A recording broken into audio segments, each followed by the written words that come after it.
Moving to a new place is exciting and often scary, especially if it's a long way from where you live now. I've been there and done that a few times. In this video, I'm going to share some lessons I've learned along the way. These 17 tips, especially the last 4, could help you avoid making a huge mistake.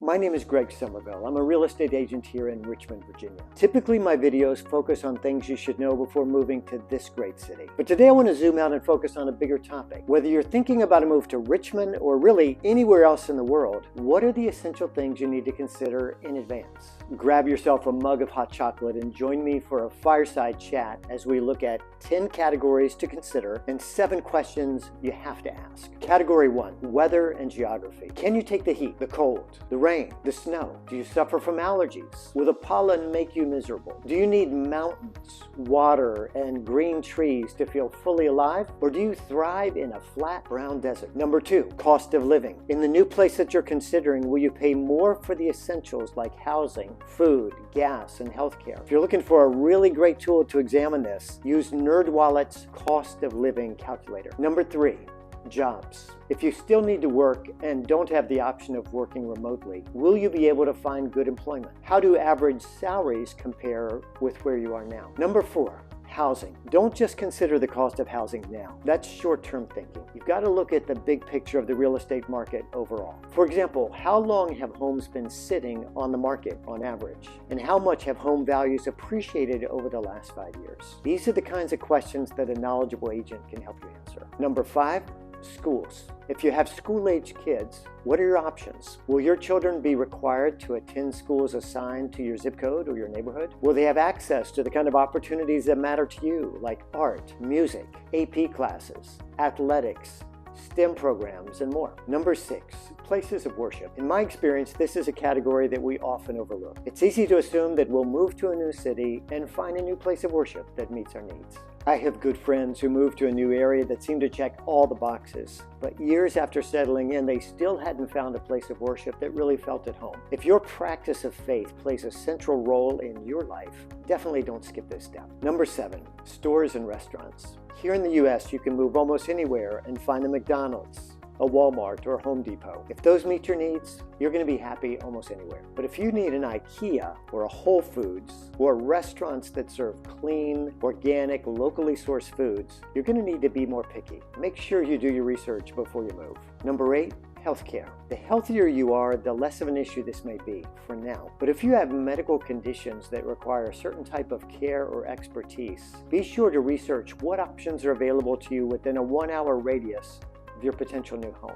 This is one of those categories where you have to think long term. If you put down roots and stay for 20 or more years, will you have access to the kind and quality of healthcare you need in the future? Number 9, transportation. Some of the most beautiful places are also the most remote. There just aren't that many direct flights to places like Aspen, Colorado, or Bar Harbor, Maine. Where is the nearest airport? Can you travel by bus or train? How bad is the local traffic? Remember, even if you don't plan to ever set foot outside your new home city, there's a chance that others might just want to come and visit you. Number 10, personality. Every place has its own atmosphere, its own vibe. This can be harder to pinpoint or quantify, but you can definitely feel it, and it can make a massive difference in your quality of life. There are 5 specific aspects of personality to consider. Spirituality. I promise you, the Bible Belt is going to feel a lot different than New England. Mosques, temples, and synagogues are much more common in some parts of the country than they are in others. Diversity. When you visit a place, look carefully at the people in the streets and the parks and the restaurants. Obviously, don't expect them all to act like or look like you, but how do they interact with you? Are they friendly, welcoming? Politics. As the country has become more polarized, political opinions can be deeply divisive. If you consider yourself bright blue or bright red, take a close look at the voting records in the new place that you may soon be calling home. If going to the movies on a Friday night or listening to the local radio station satisfies your cultural appetites, you're easy to please. Kind of like me and peanut butter. Who needs anything else? On the other hand, if you value a well-curated art exhibit, theater or ballet performances, or big-name music concerts, not every town in America is going to fit the bill. Finally, recreation. What do you like to do for fun? Are you most alive in the great outdoors? Hiking a mountain, paddleboarding on a lake, running on a wooded trail. Maybe you prefer taking your hiking trips through outlet malls, sprinting for Black Friday bargains. If you're a sports fan, do you gravitate toward Little League or the Major League, a pickup game of hoops, or the NBA All-Stars? Whatever your preference is, look for a place with recreational opportunities that make you feel most alive. Before we cover these last 7 tips, let me pause just long enough to say this. Videos are great, but in my opinion, phone calls or face-to-face conversations are so much better. If Richmond is one of the locations you're considering for a big move, my number's on the screen. Please call or text. I would be delighted to help. Now that we've looked at 10 categories to consider, here are 7 questions to ask. Number 1, is this a passing whim or is it time tested? If you're signing paperwork within 72 hours of finding this place on a map, probably moving a little bit fast. As Ebenezer Scrooge says in A Christmas Carol, this could just be an undigested bit of cheese. Give it some time to ripen and solidify before you act. Number 2, have you bounced this idea off others? None of us can see a decision from all angles. We have unavoidable biases and blind spots. If you have a spouse, a partner, kids, siblings, take time to solicit their opinions. Number 3, is your dream of life in this new place based on fact or fantasy? Maybe you've had this experience. You see listing photos that make a kitchen look gigantic, only to discover during the showing that the photographer had used a special lens. Things aren't always what they seem to be. The websites, the brochures, even my videos can make a place look better than it is. There's no substitute for visiting in person and seeing with your own eyes before you make a decision to move.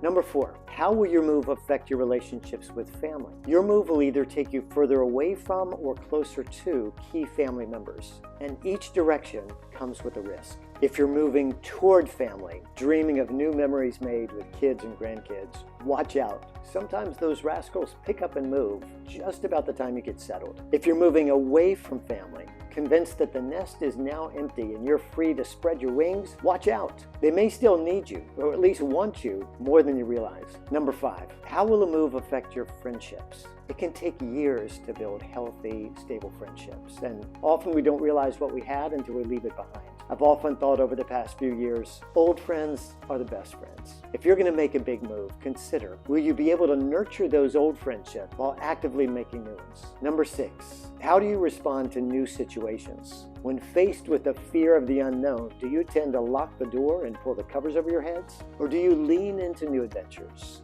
new rhythms, new relationships? Number 7, how will you feel 9 months after you move? When you're craving carry-out from your favorite restaurant and it's now 1,100 miles away. When you find yourself missing your old house, your old park, your old church, your old neighbors. The honeymoon is going to come to an end. Do your best to look past that point and imagine life on the other side. If you're still convinced that it's the right time and place for you to make a move, then what are you waiting for? It's time to pack those bags. We've probably finished your hot chocolate by now. Hopefully 1 or 2 of these 17 tips has been helpful. I'd love to hear any feedback. And if you ever want to talk about moving in general or moving to Richmond in particular, my phone number is on the screen. It would be a pleasure to hear what's on your mind. Well, thanks so much for tuning in. Stay warm, and I'll see you next time.